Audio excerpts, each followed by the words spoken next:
Welcome to Race Down Memory Lane, your go-to source for unbiased NASCAR news. We're your hosts, Lydia, Cassandra, and Vanessa Johnson.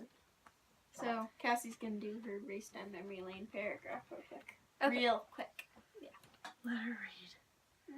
Lap 199. Everything was running as normal and the race was happening according to expectations. Kyle Busch and Martin Truex Jr. were dominating, Kansas was providing great racing, and Danica Patrick was wrecking. Well, Joey Logano's brake rotor was actually at fault, but Patrick, or Munster if you read Patrick McManus, was still there to make a bad situation worse. In fact, the worst situation was about to turn worst. Aric Almirola was coming around turn 2, but as most people know, one does not simply stop turning when one is careening at over 200 miles per hour around a sharp corner. The 43 car had nowhere to go, and when that happens in NASCAR, it's never good.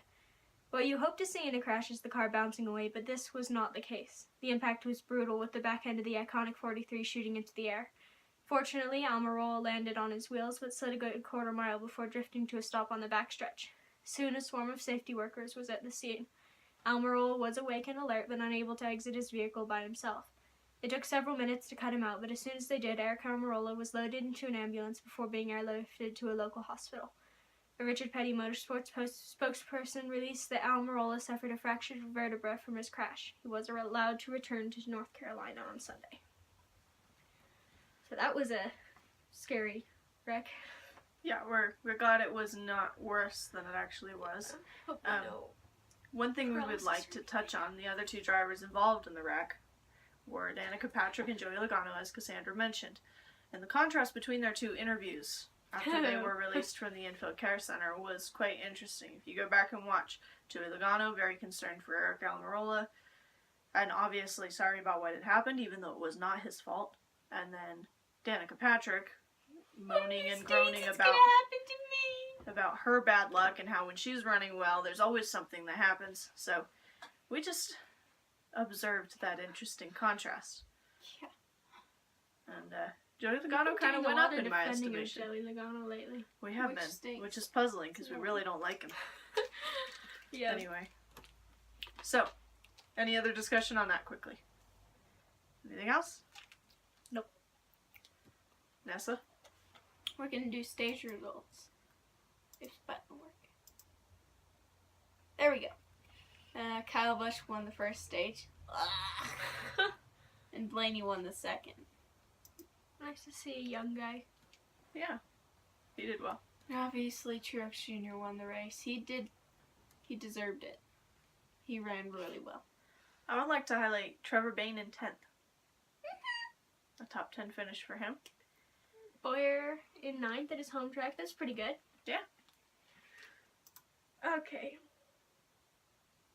Vanessa. Well, Outside the top 10? oh, yeah. Outside the top 10 is Stenhouse Jr. in 11th, Kenseth in 12th, McDowell in 13th, Johnson in 24th, and Joey Logano in 37th. Remember, those in yellow are drivers we have either picked or predicted in our pre-race edition. Unfortunately, and we do have one predicted anonymous. Chase standings, Larson's still leading. Yeah, nothing really changed on these. We'll just show them pretty quick here. I love the little asterisk next to Joey Logano's name right here. Yay! It's so beautiful. And that, if you recall, came from his encumbered win at Richmond. It was Richmond, right?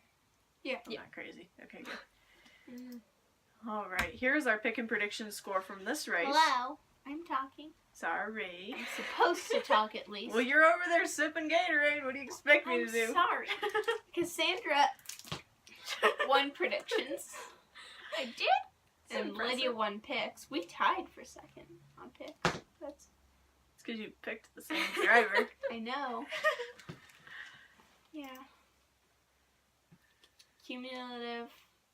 You can read. You should put that in order, because I can't do math that quick. Lydia's leading predictions. It doesn't require math. It's just picking the smallest number. It is in order. You're losing in both categories. Woohoo. I was so strong on predictions. You still got plenty of season to come back.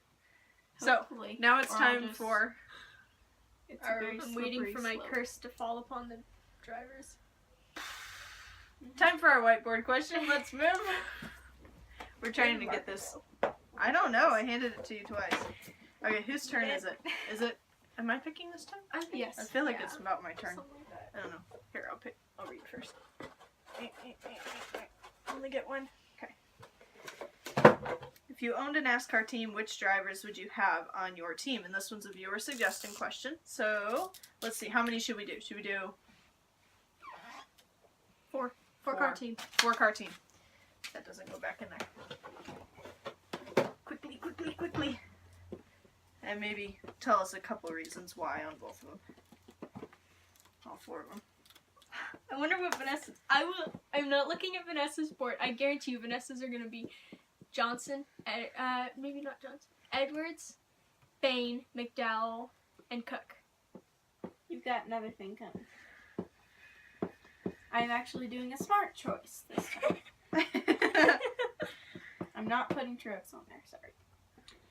That would cost too much money. Who else? Oh shoot, I don't know. Yeah, just for the heck of it.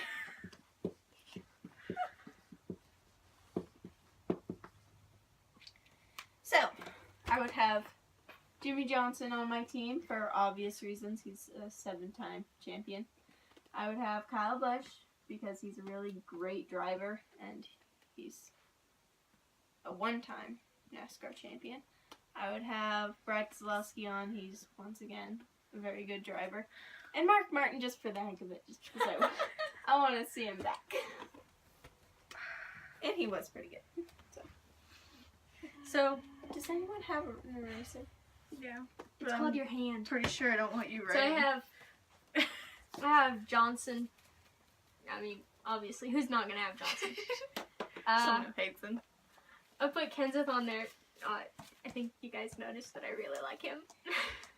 Yeah, it's his week. I'm telling you, it's his week. Alright, and I put Boyer, and Larson is starting. I don't know that I want to make a bold prediction this early in the year, but I think I'm going to do it. Larson has been running well enough. I think he can make it to Homestead and get his first championship. So if he makes it to Homestead, he's pretty much a lock, Yeah. unless something weird happens. And I put Boyer in there because Okay. you gotta have something Like to spice a things load up. up. This is tough. My 4-car team is Jimmy Johnson. Yeah.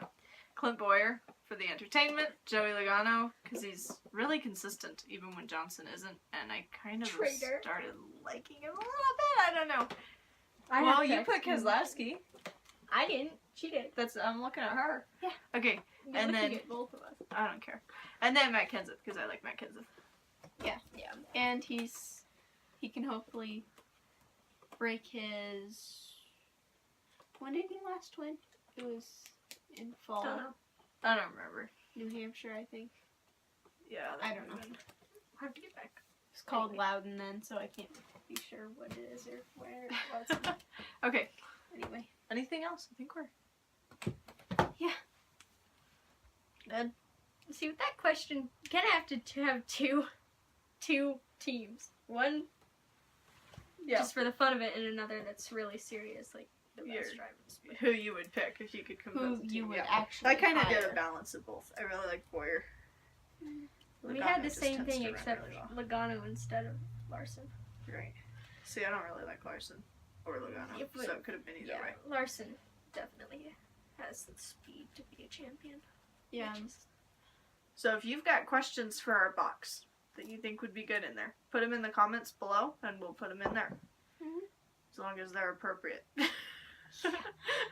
Okay. Vanessa, close this out now. This has been Race Down Memory Lane, Your go-to source for unbiased NASCAR news.